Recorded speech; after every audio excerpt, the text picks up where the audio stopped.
Hi folks, welcome back to the channel. So today I'll be doing an installation for Google Maps on the BYD Sealion 7. The installation process is not very difficult, and you probably have seen some installation process on how to install Google Maps on BYD in general. If you have found that it doesn't really work, there's a few reasons for it, because as far as I know, BYD Attos and Seals have a different installation process that might have worked for them, and unfortunately it doesn't really always work with the Sealion 7. Some of these steps have already been detailed in my previous video, but there was a lot of comments on the previous videos that the instructions weren't very clear. So today I will also try to explain a little bit more in depth about the prerequisites of it.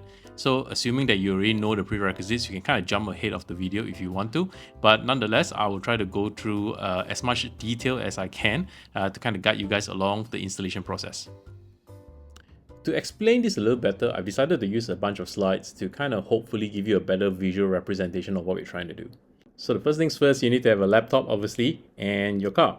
And the most important thing about this entire exercise is that both the laptop and the car needs to be connected on the same Wi-Fi network. There's two ways to do this, obviously. If you are near to your home network, that's easy. So both your laptop and your car should be connected to their Wi-Fi network. Alternatively, if not, you can always set up your phone for Wi-Fi sharing or tethering, and you should have your laptop as well as the car connected to the phone Wi-Fi, and with that, you should be on the same network. The next thing you need to do is to note down the IP address of the car. So the easiest way to do this is to kind of click on the little icon, the Wi-Fi icon right in the top right hand corner, and yeah, scroll down and you should be able to see the IP address of the car. Important to note that down because we'll be using that IP address as a mode of communication for the laptop. The next thing we need to do is obviously to download the Android SDK. So this Android SDK will allow us to use the command ADB to connect to the car and to install any application, so to speak. In order to download that, very simply, go to Google, do a search on Android SDK platform tools. Typically, it should be the first search result. And once you get in, and yeah, just pick your operating system, you should get the latest SDK kit. So in my case, I picked the Mac, download it understandably, and unzip it. Once you unzip the package, you should actually be left with a platform tools folder. Moving along, that's where it gets a little bit hairy and overwhelming for some folks, because this is where the command line starts. For Mac users, you can bring up Terminal, which is a command line tool, and you run the first command. Essentially, I've left all the commands here and I'll leave it in the description. You can just cut and paste this command. But I'll walk you through what the commands are. So the first command is mkdir, and the directory name is Android SDK Mac OS X. Essentially, this command makes a directory, hence the mkdir, make directory, and that's the directory name. There's a prevailing dot before the directory because I want this folder to be hidden away from plain sight. So once you've created that directory, we will now do the command mv platform tools, which is actually the SDK tools that you downloaded, that's the folder name, into this new directory we created. So mv just essentially say move, right? It's like a copy and paste and move that directory previously of those files that you have into this folder. The operating system still don't actually know where to find your files, right? You have just moved stuff around, so the operating system have no way to know once you type in the command where is this command located. So in order to do that, we need to punch in the whole bunch of string of lines called echo path to tell the operating system where these lines are. Okay, so you type out and cut and paste the entire path, you should be good. And the next point is source bash profile. This actually executes the earlier command.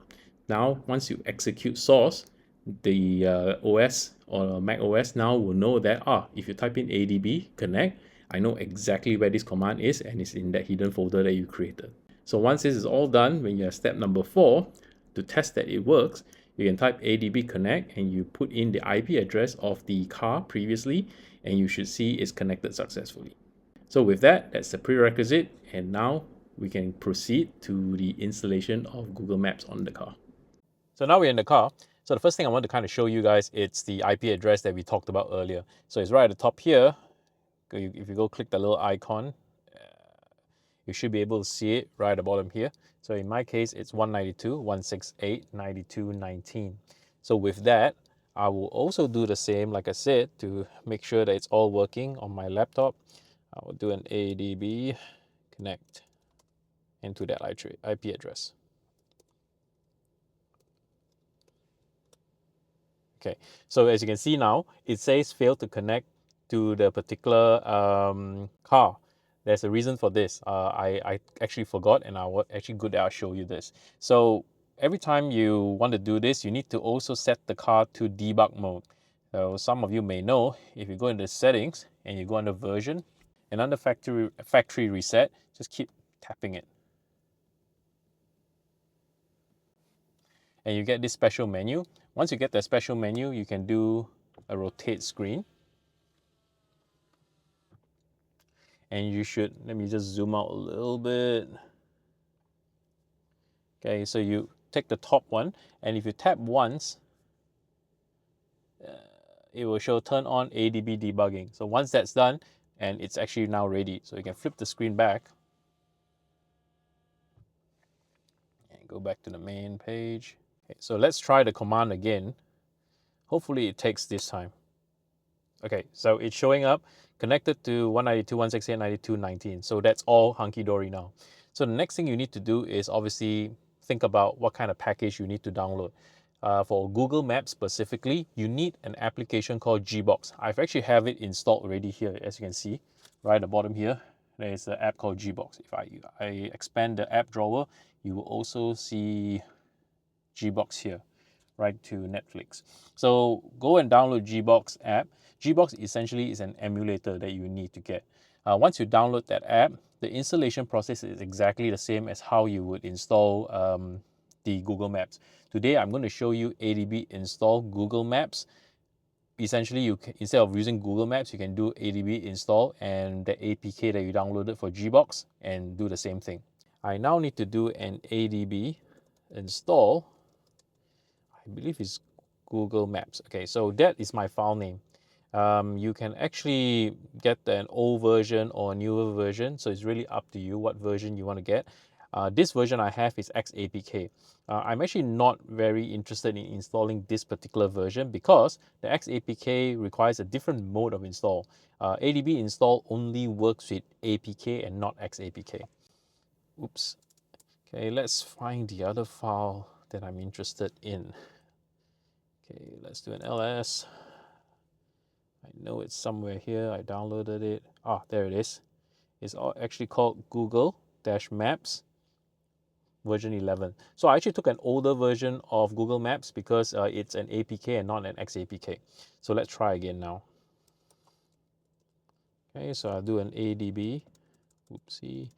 Install Google Maps.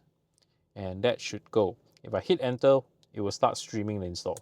So between now and then, there actually is nothing much happening on the screen here on the car. Okay, so it's just business as usual. So I'll check back in a few seconds. So it's done. That process took about a minute and a half. The reason why it's taking so long is because it's actually quite a large file, and the streaming install is not a very quick process. So, you know, and sometimes it looks as if it's kind of crashed, but just give it a bit of time. It will happen. Now that it's showing success on your laptop, you can go back on the screen. You should see it installed there, Maps. So a lot of the online tutorial that teaches you how to use Google Maps also recommends you installing this tool called MicroG. MicroG essentially emulates Google services, so Maps or whatever that is leveraging Google services would work. But if you look at the Sealion 7, although I have MicroG all set up, when I click Maps, it doesn't allow me to sign in. You see, when I click add account, it says it's disabled by admin. So in order to bypass this, hence I said we actually need the Gbox. Okay. Again, like I said, install Gbox first before you do Google Maps. So once you have Gbox done the same way using ADB install, get into Gbox. All right, so you should actually now see Maps on the console. So just hit that. And voila, you have Google Maps all set up. So again, you can do whatever search. It's also take up my profile. So if I kind of do search Ion Orchard, hopefully it picks up easily because I've noticed my network's been a bit slow. Yeah, my network's been slow underground recently. The service been not the best. But yeah, that's how you kind of get into Google Maps. Very simple. So let's go back to the main page. So now, once that's all done, technically you don't actually need this particular copy of Google Maps anymore. So you can actually hold this down and do an uninstall. And that should free up some space on the main console.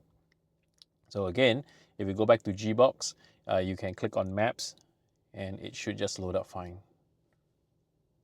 Yep, there you go. So coming back to the main page, earlier when we kind of asked for the little shortcut. As you can see, none of the shortcut is created because BYD has kind of locked down the main page and the home page, so you can't actually add any shortcut per se. But you can, the Google Maps app that we've kind of put here, that was here earlier, you can actually keep it or remove it. It's up to you. I tend to, just want to delete it so it's a bit cleaner. So whenever now you drive and you need to use Google Maps, you can always hit Gbox and then just hit one of those. As you can see, I've got a couple of apps here as well. I've got Disney, Prime, Netflix. Netflix actually works natively in the main section, but for all the other apps that didn't work natively in BYD, Gbox is an alternative to get that to work. Hopefully this time the tutorial is a little clearer as to how you guys can load the apps onto the car. But again, if you ever have any questions, feel free to drop a comment and I will try to help you out as much as possible. And also the earlier slides that I presented, I will make sure I include that in the description this time so you guys can have a look and figure out how to get your whole installation going. So that's all the time we have today. And as always, thanks again for tuning in and I'll see you guys in the next one.